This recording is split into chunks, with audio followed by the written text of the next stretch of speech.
Hace 2 millones de años, en la sabana africana, un grupo de criaturas pequeñas, parecidas a los primates, descubrieron las herramientas y la carne, y lentamente empezaron a evolucionar a partir de sus orígenes primates.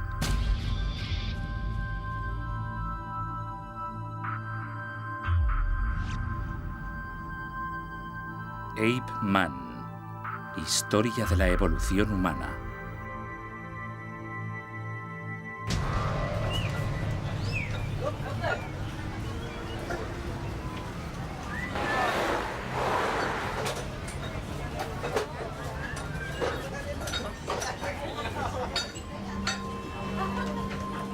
En Java, los científicos están buscando una extraña especie de hombre primate, una criatura que sería el puente entre el hombre moderno y nuestros primeros ancestros primates.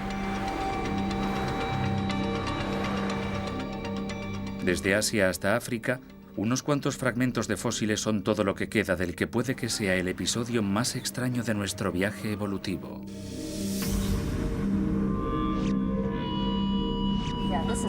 Esto es moderno. No moderno. No es Homo sapiens. Una época en la que ya no éramos primates, pero aún no éramos humanos.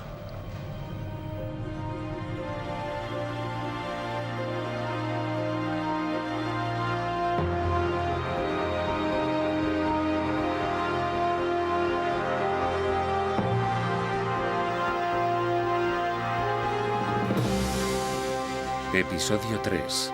El cuerpo.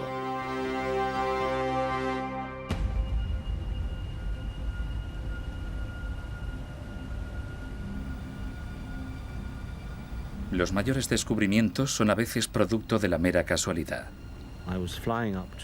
Estaba volando a Etiopía desde Kenia. Nos desviamos ligeramente del rumbo habitual hacia el este y empezamos a sobrevolar la orilla este del lago. Entonces miré por la ventanilla.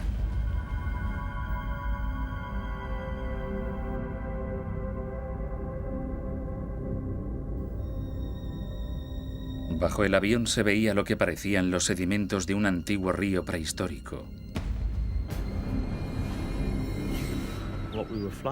El terreno que sobrevolábamos no era volcánico, como siempre habíamos supuesto, era sedimentario, y donde hay sedimentos normalmente se encuentran fósiles.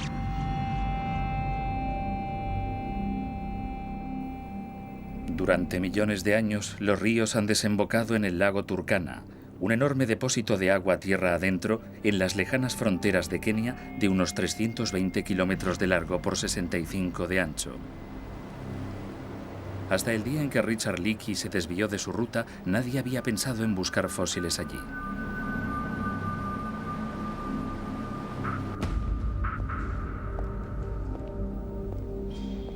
La dinastía de cazadores de fósiles africanos de los Leakey había pasado años desenterrando restos de nuestros primeros antecesores.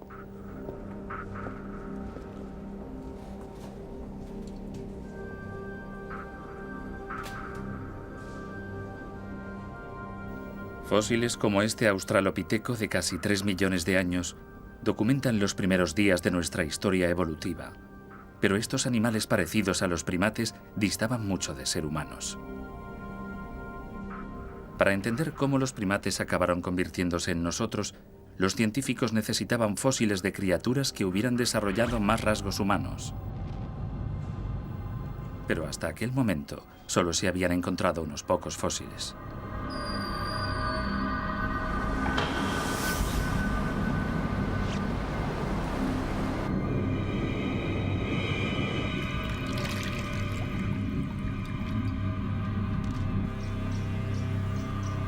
Decidido a explorar el lago Turkana, Leakey contactó con un cazador de fósiles llamado Kamoya Kimeu.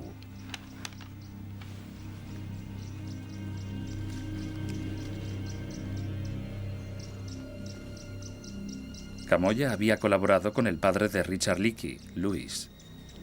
Me dijo, vamos a desenterrar huesos de seres humanos.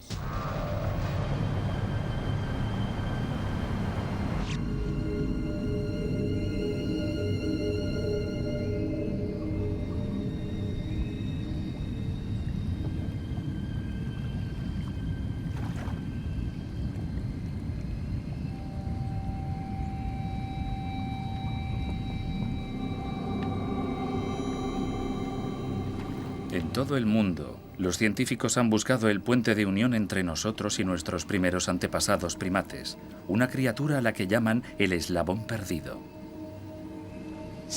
Desde 1859, cuando Darwin publicó por primera vez El origen de las especies, la gente empezó a sentirse cada vez más cautivada por la idea del eslabón perdido, esa forma transitoria entre los primates y los hombres. Y desde entonces, científicos de todo el mundo han buscado pruebas de la existencia del eslabón perdido y restos de ese eslabón perdido.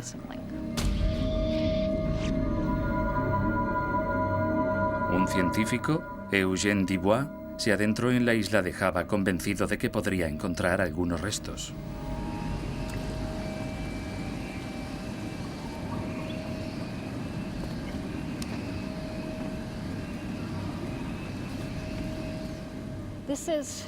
Este es el río Bengawan, al este de Java, cerca del poblado de Trinil.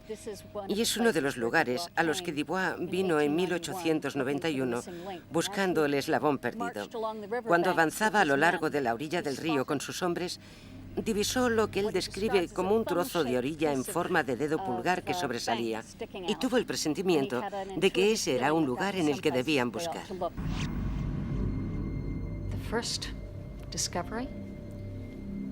El primer descubrimiento fue solo un diente. Pero no había pasado aún un mes cuando encontraron esta maravilla. Es una bóveda craneal.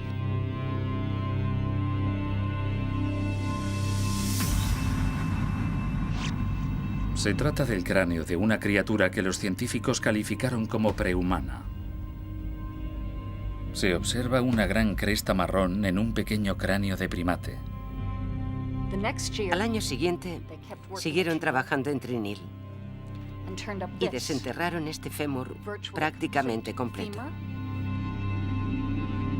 Pero a diferencia del cráneo de primate, el hueso de la pierna era claramente humano.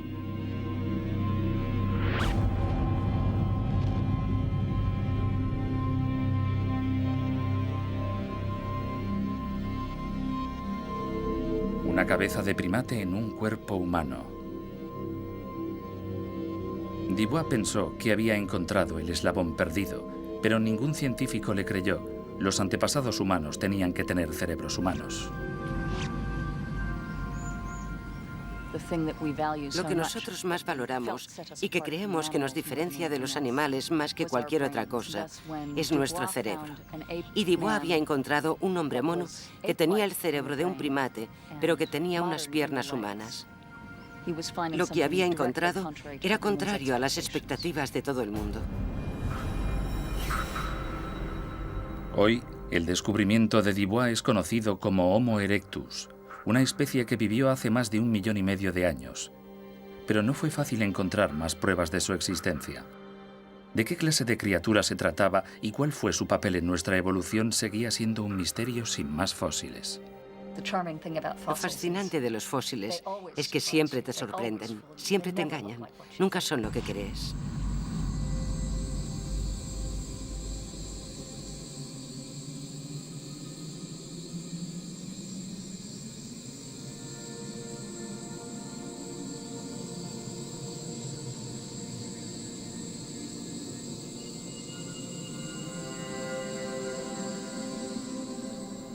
En el lago Turkana, Camoya y su equipo de cazadores de fósiles empezaron a registrar la orilla oeste.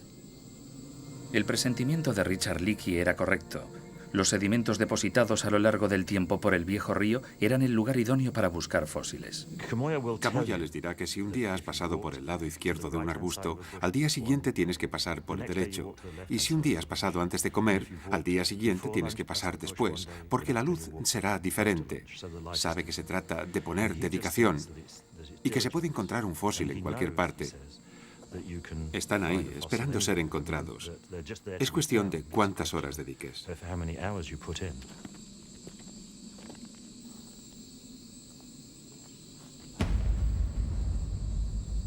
Pero descubrir fósiles entre las rocas es difícil. Sí, ahí se ve un trozo de hueso. Los fósiles pueden ser humanos o animales. Esto debe de ser parte de una mandíbula.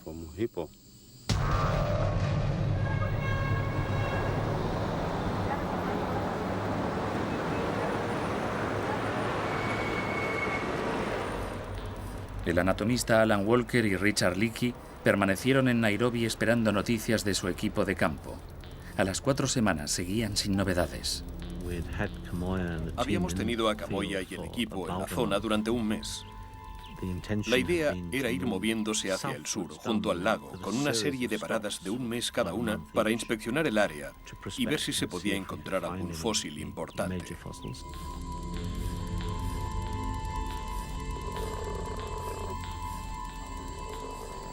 Pero el equipo de Kamoya no había encontrado fósiles de ninguna clase, y con temperaturas de casi 60 grados centígrados, los otros miembros del equipo decidieron tomarse un día de descanso. Ellos siempre me decían, ¿por qué no descansas?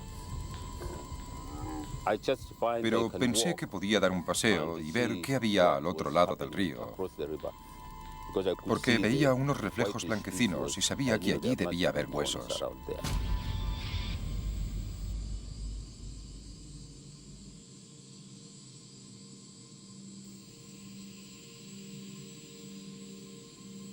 Por encima del lecho seco del río Nariokotome había una pequeña colina, y sobre ella una acacia solitaria.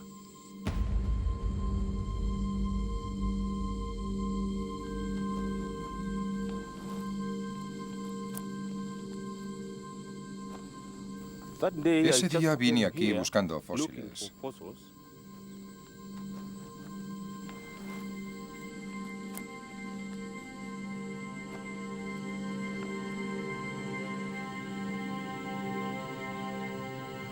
Y encontré un trozo de cráneo.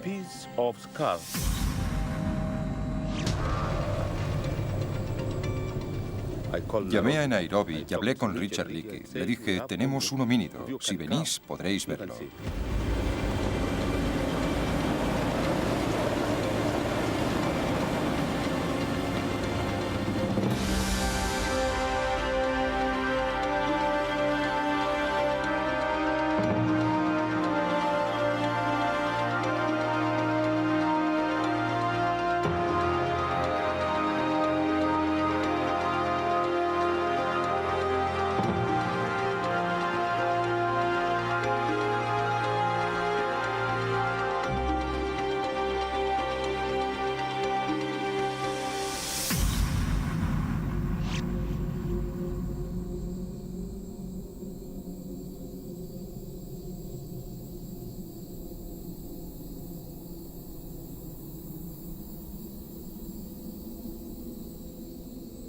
Pero cuando Alan Walker llegó desde Nairobi, se hizo claro que el descubrimiento de Kamoya no iba a llevarles a más fósiles.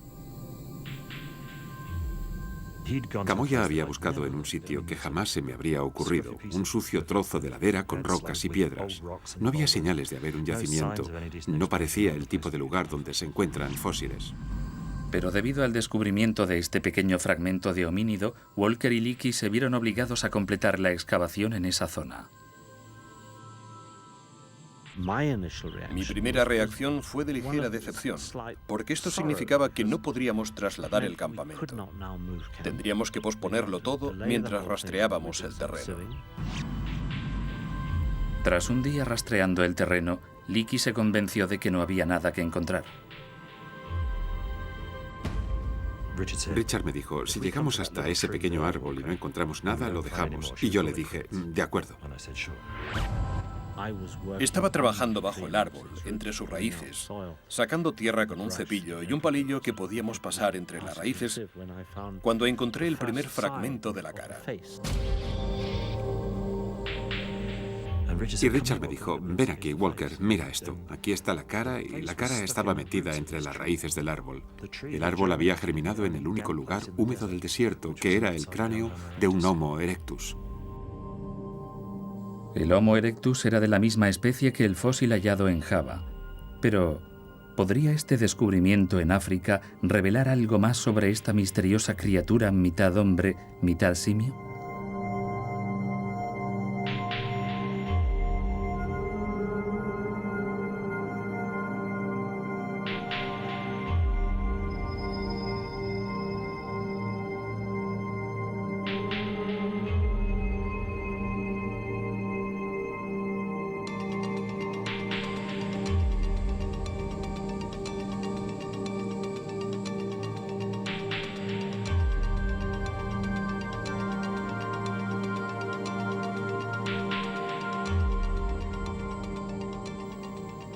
A medida que la excavación avanzaba, iban apareciendo más fragmentos de cráneo en el suelo.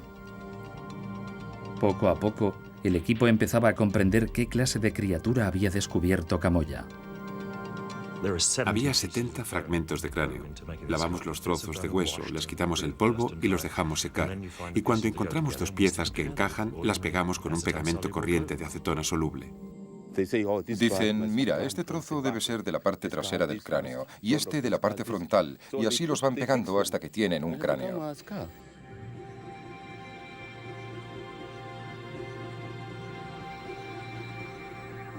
Los fragmentos de hueso se convierten en una cara. La cara de un hombre joven. Un hombre joven que claramente estaba muy cerca de ser humano.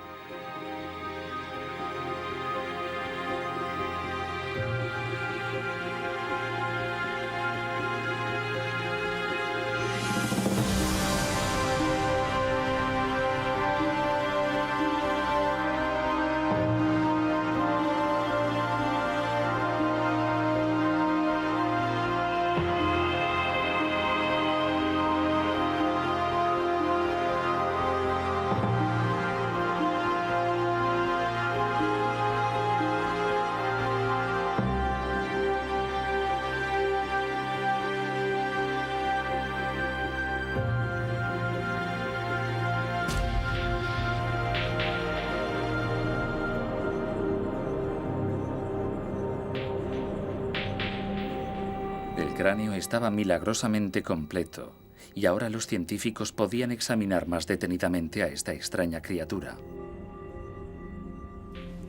Una de las mayores diferencias que hay entre un cráneo de Homo erectus y un cráneo de hombre moderno, fijaos en el mío, por ejemplo, es que el Homo erectus apenas tiene lóbulo frontal, así que a mi lado casi no se le ve frente.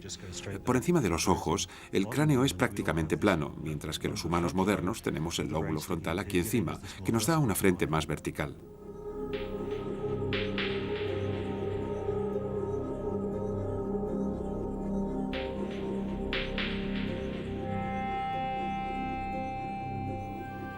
Aunque fosilizada, la dentadura del muchacho estaba intacta y conservada con el suficiente detalle como para aportar a los científicos pistas de vital importancia. Vimos que este diente, el segundo molar, acababa de salir, por lo que enseguida supimos que era muy joven. Ya habíamos sospechado esto porque los huesos del cráneo no estaban fusionados, y eso significa que aún no era un adulto, y nos confirma que era un niño, en términos humanos, de unos 12 años.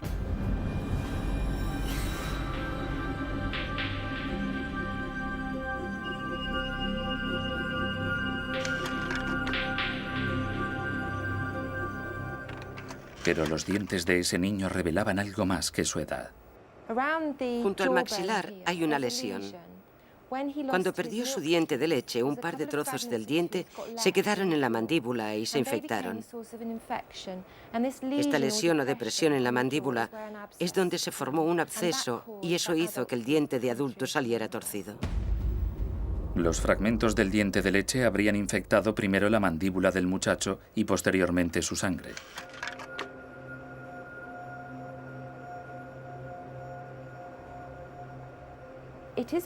Es posible que una infección dental de esta clase pase al resto del cuerpo y se convierta en una septicemia o infección de la sangre. Esta foto muestra las últimas fases de la infección.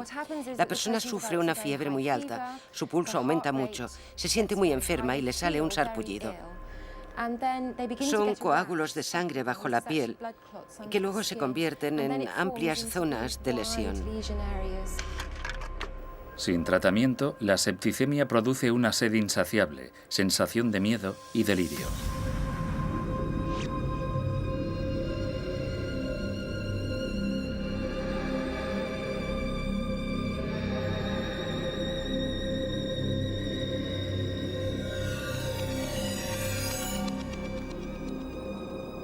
El cráneo fosilizado del muchacho aún conservaba otro detalle de la estructura ósea que aportaría nuevos indicios sobre la capacidad mental de estas criaturas.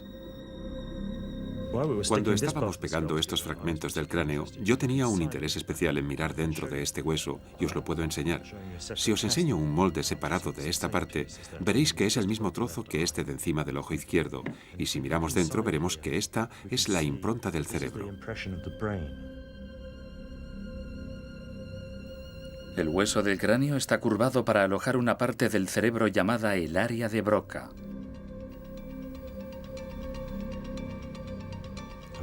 Desde hace tiempo se sabe que el área de Broca es una de las zonas motoras del habla. Un área de Broca tan grande como esta solo se encuentra en los cerebros humanos, no en los primates. Cuando vi un área de Broca tan bien formada, con una protuberancia tan bien definida, pensé, este era un niño que podía hablar. Con esta prueba de su capacidad de hablar, aquí había un niño que podía comunicarse como lo hacemos nosotros, pensando y sintiendo como nosotros hace 1,5 millones de años.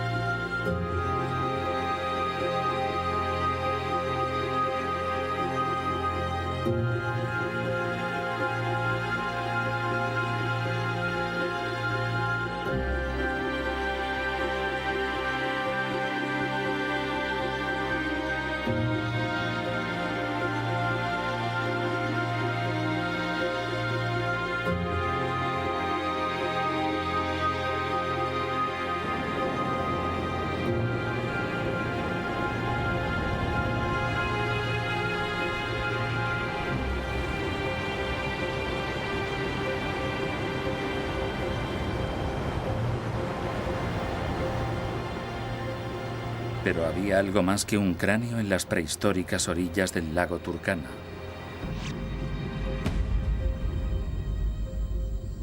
Pocos días después del descubrimiento del cráneo, el equipo descubrió algo desconcertante. Fragmentos largos y delgados de hueso fosilizado, curvados y planos por los dos lados.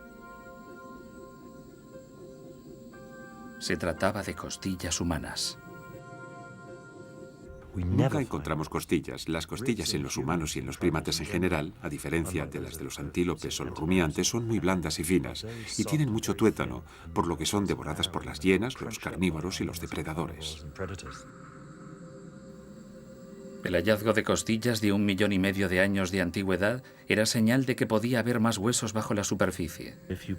Si encuentras las costillas y los huesos de la cara, tienes muchas posibilidades de descubrir algo más. Y eso hizo que nos diéramos cuenta de que quizá habíamos dado con algo único. El equipo se desplegó.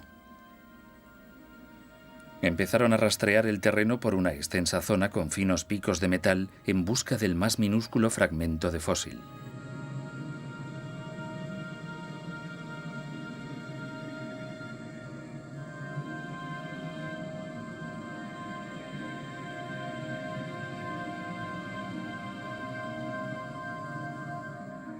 Y cada vez que nuestros pequeños picos tocaban un hueso, se escuchaba un ping, y todo el mundo se giraba y decía, «Oh, has encontrado un hueso».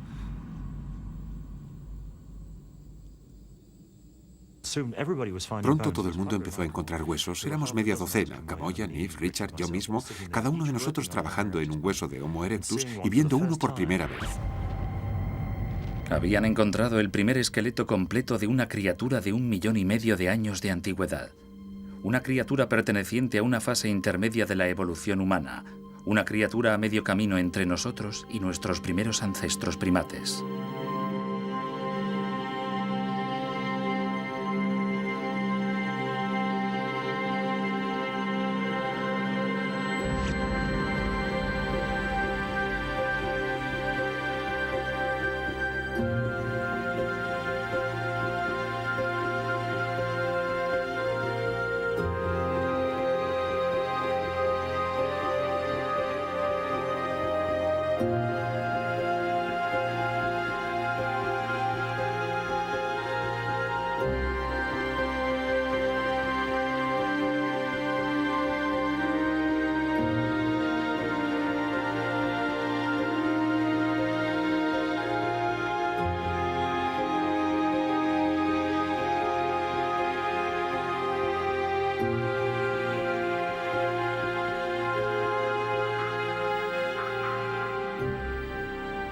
Los secretos del esqueleto del lago Turkana empezaron a ser revelados con un examen de su columna. Una columna que a Alan Walker le pareció normal, hasta que le echó otro vistazo. Lo que no vi fue que los extremos de estas vértebras de la columna están torcidos. Podemos ver que han rotado. Y si las miramos así, podemos ver que son asimétricas. La columna canaliza los músculos que sostienen el cuello, y este lado es más profundo, mientras que este otro es más plano. Vemos que no hay simetría en la columna.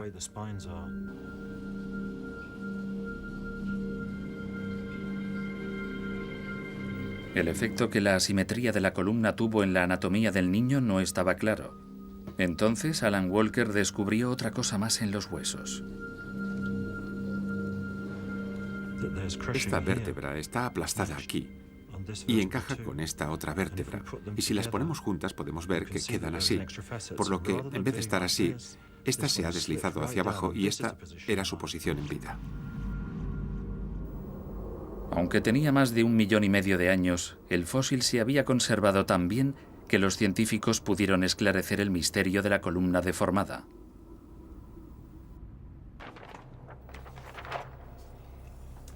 Esto es una radiografía de un individuo con una columna vertebral normal. Aquí está la columna vertebral justo aquí.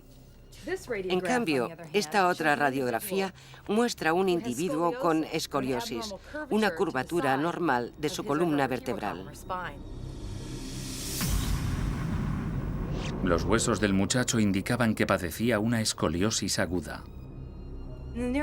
Parece ser que la escoliosis del muchacho de Nariokotome fue causada por un suceso traumático, una lesión producida al caerse de un árbol, al ser golpeado por otro individuo o por algún animal.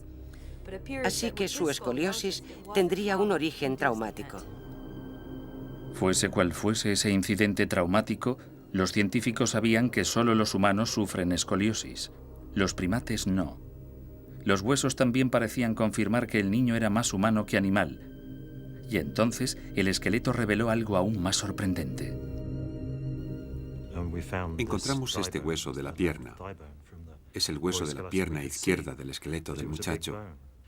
Vimos que era un hueso grande y que aún estaba creciendo, porque el cartílago seguía abierto en ambos extremos.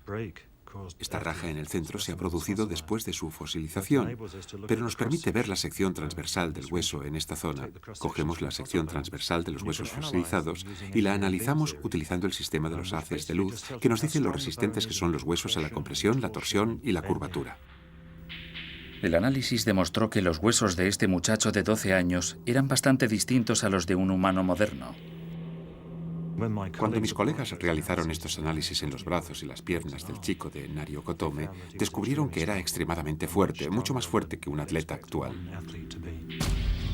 Los huesos no solo eran fuertes, sino también mucho más grandes de lo que esperaban los científicos. De hecho, calculamos que si este individuo hubiese llegado a la madurez, habría sobrepasado el 1,85 m. Parece que gran parte de la población humana moderna ha empequeñecido. Es mucho más pequeña que la población ancestral. La vida en el Paleolítico hace 1,5 millones de años, cuando vivió esta gente, era tal que les permitía crecer altos y fuertes, y parece que esos cuerpos grandes y fuertes fueron una adaptación con éxito. Hace 1,5 millones de años, criaturas gigantes de apariencia humana habían evolucionado, más grandes y fuertes que cualquier ser humano vivo actualmente.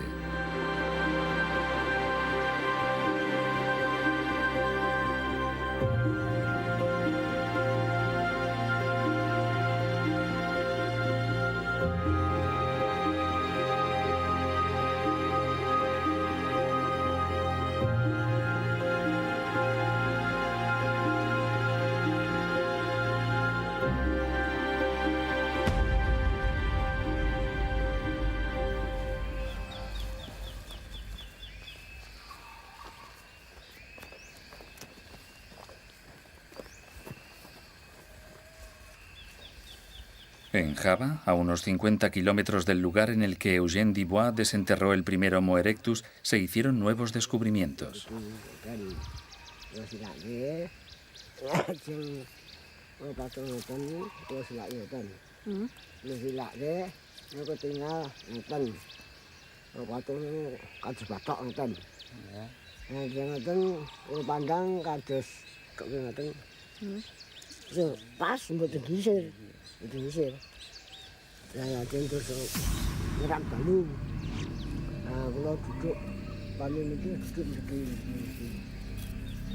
El cráneo de un Homo erectus, uno de los muchos hallazgos recientes realizados en Indonesia y el sudeste de Asia.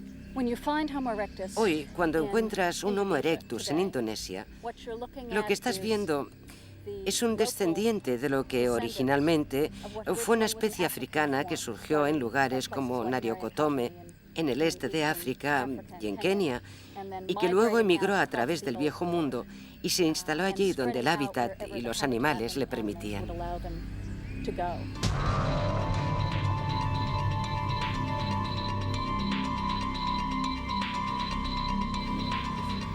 Pat Shipman cree que estas criaturas salieron de África en busca de alimento. Se trata de una especie muy depredadora de homínidos, que eran cazadores realmente eficaces y que tuvieron que emigrar e ir tras las manadas cuando se acabó la caza.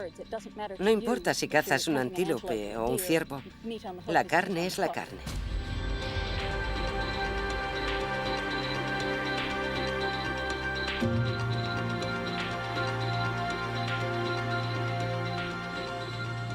El Homo erectus fue la primera criatura de apariencia humana que abandonó África. A través de la peligrosa sabana, la espesa selva y las grandes cadenas montañosas, nuestros antepasados viajaron 10.000 kilómetros desde su África natal. Mucho más avanzado de lo que se pensó en un principio, el eslabón perdido se parecía a nosotros mucho más de lo que imaginábamos.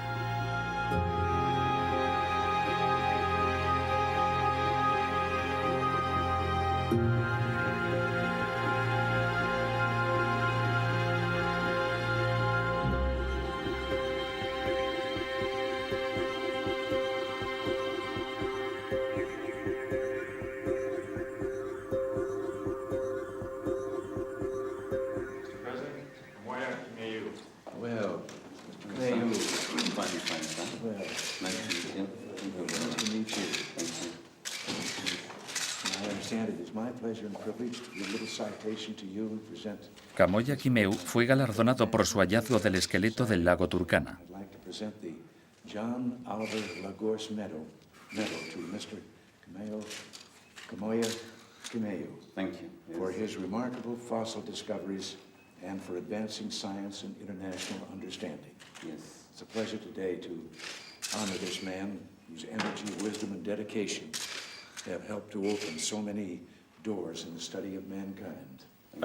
Estaba tan contento porque fue un día tan importante para mí.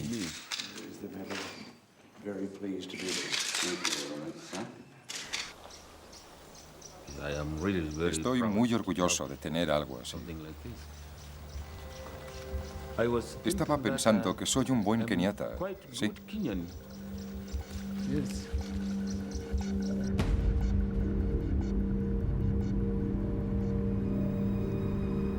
Parecía que los misterios de nuestro remoto antecesor se habían resuelto finalmente. Pero nuevas dudas empezaron a inquietar a Alan Walker.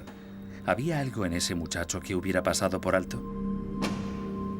Cuando inicias una empresa como la de analizar el esqueleto de Nariokotome, desde luego no empiezas desde cero. Tienes toda clase de ideas preconcebidas y prejuicios. Y sabes que a veces tus prejuicios se confirman, pero en otras ocasiones tienes que deshacerte de ellos y empezar de nuevo. Alan Walker empezó a preguntarse si el muchacho era tan humano como había pensado en un principio, y pensando de nuevo en la excavación recordó un descubrimiento que hizo allí.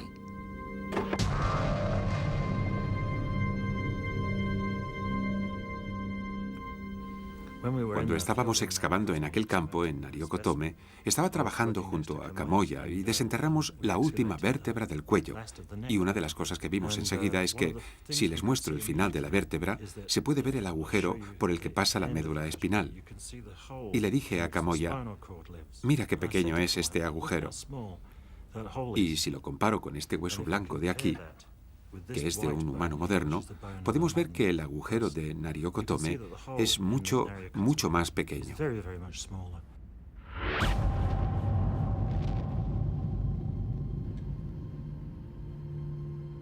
Las vértebras de la columna alojan la médula espinal, nervios que provienen del cerebro.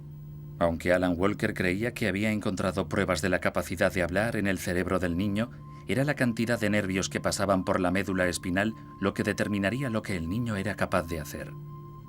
El tamaño de las vértebras era pequeño, por lo que Walker pidió a otra anatomista que les echara un vistazo.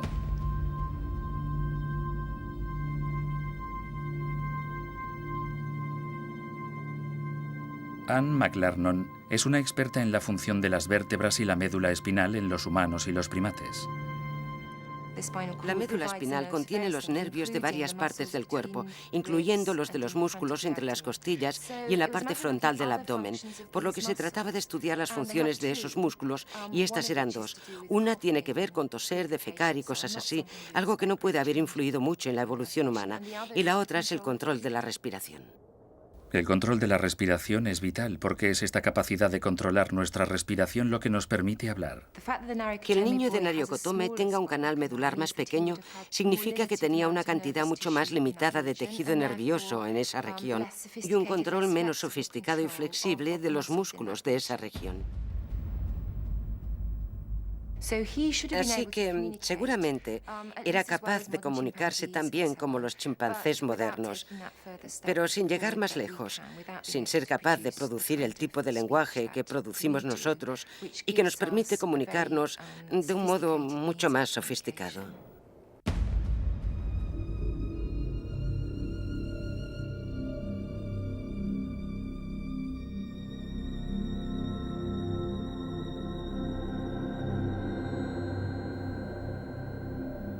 La prueba de que el niño no podía hablar obligó a los científicos a replantearse sus teorías sobre estas criaturas prehistóricas.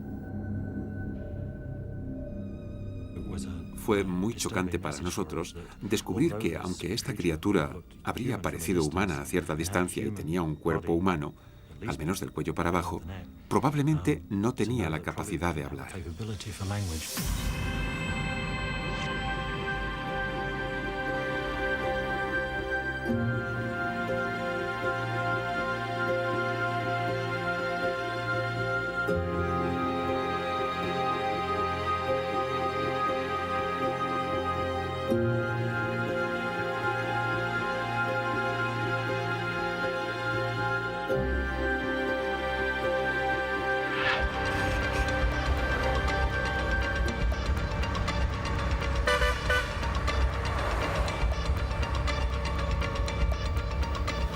¿Se habían dejado engañar los científicos por la apariencia casi humana del Homo erectus? ¿Estaba más cerca de nuestros ancestros primates de lo que habían pensado en un principio? En la mayoría de las ciencias existe el peligro de ver solo lo que se quiere ver. Y eso es particularmente cierto en las ciencias basadas en descubrimientos como la paleontología y la paleoantropología, en las que se hacen descubrimientos donde la interpretación de estos es lo que les da significado.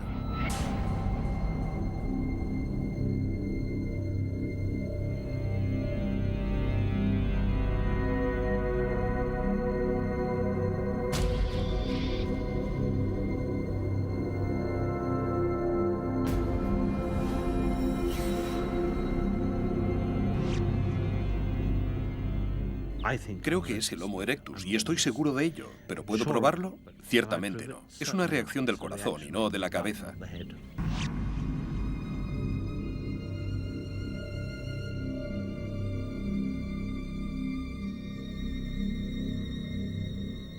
La cuestión es, ¿tenía un lenguaje? ¿Era capaz de encadenar una serie de símbolos para formar frases como hacemos usted y yo y hace el resto de la gente en todo el mundo? Yo creo que no podía hacer nada de eso. Había otra duda basada en el extraordinario tamaño de estas criaturas. No sospechábamos que los individuos de Nariokotomi, la población de la que provenía este individuo, tuvieran un cuerpo tan grande.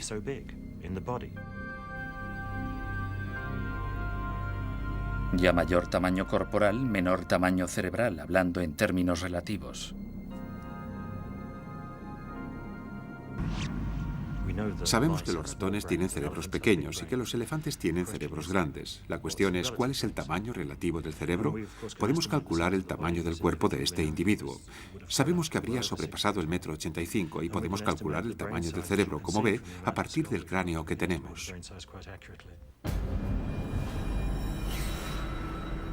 Cuando vimos el esqueleto completo de Nariokotome y pudimos reconstruir mejor todas las piezas de otros Homo erectus, pudimos ver que todos eran muy grandes. Tan grandes que, relativamente hablando, su cerebro era minúsculo. Una nueva visión del Homo erectus estaba surgiendo. Eran más grandes y más fuertes que ningún ser humano vivo, pero estaban muy lejos de convertirse en nosotros. Son como un humano adulto con el cerebro de un bebé de 1 año.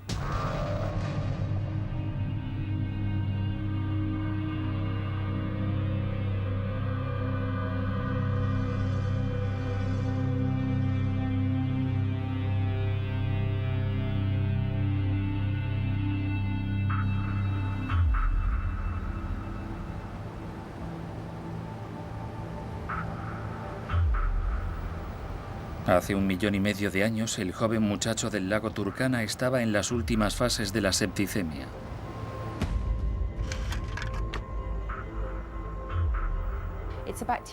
Es una infección bacteriana de toda la sangre y es una infección muy seria. Así que seguramente sufrió una fiebre muy alta. Se sentiría muy confuso, muy agitado, aletargado, extremadamente enfermo. Al final murió de una forma bastante horrible.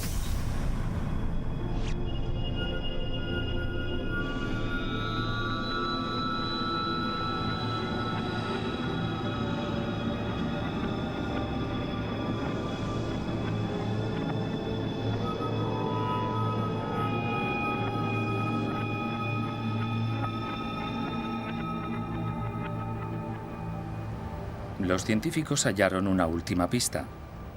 Revelaba los últimos momentos del muchacho a la orilla del lago. Dado que sus dientes inferiores y los superiores estaban juntos en un mismo sitio, pudimos reconstruir cómo murió este muchacho. Estaba tumbado y pudimos averiguar por otros medios que estaba tumbado en aguas muy poco profundas. O sea que podemos imaginarlo tumbado boca abajo en el agua, en un agua muy poco profunda. Su cabeza flotaría en el agua mientras soplaba el viento en esta marisma. A medida que su carne se pudría, sus dientes, los colmillos y los incisivos se depositaron en el lugar donde los encontramos. A medida que la carne se caía del esqueleto y los peces se lo comían, sus huesos se irían esparciendo, pisoteados por los hipopótamos, y el esqueleto se iría acercando a la orilla, machacado y roto, el cráneo por un lado, al final de una larga fila de huesos, y la mandíbula por otro, quedándose los dientes delanteros en un pequeño hueco que excavamos posteriormente y que descubrimos que era la huella de un hipopótamo.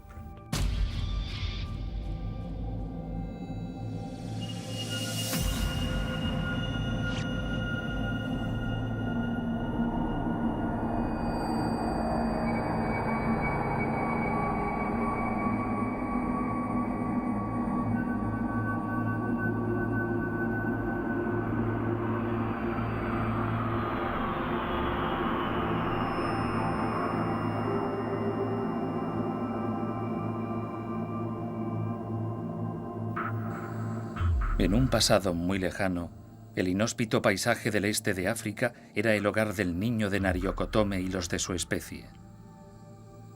Cuando la Tierra reveló definitivamente su secreto, nos dio una visión muy distinta de cómo habíamos evolucionado.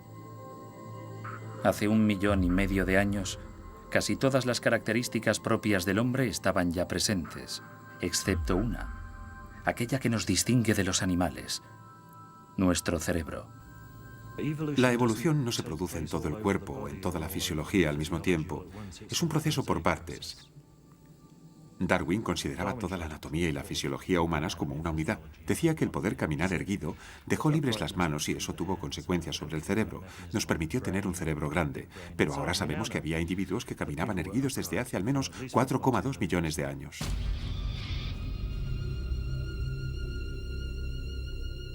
Durante la mitad de la historia humana hemos estado de pie sin que eso afectase a nuestros cerebros. Podíamos tener un cuerpo parecido al humano, con la misma fisiología y el mismo modo de andar, pero sin nuestro cerebro ni nuestra capacidad para el lenguaje. Todas esas cosas no tienen por qué darse al mismo tiempo.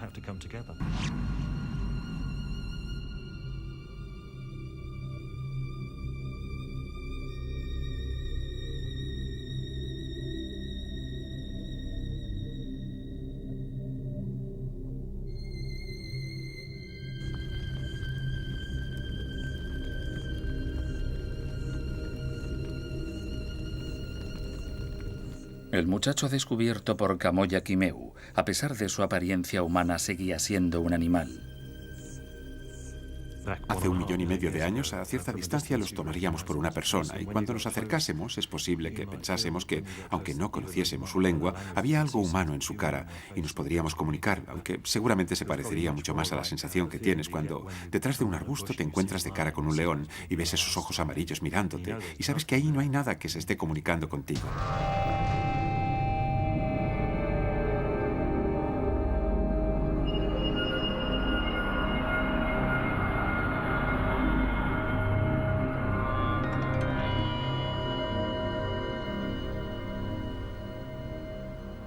El muchacho que murió en medio de tanta agonía junto al lago Turkana se encontraba en un estadio intermedio de la evolución. Era una criatura a medio camino entre el primate y el hombre, una especie única, en parte hombre y en parte animal. Nuestro antepasado directo.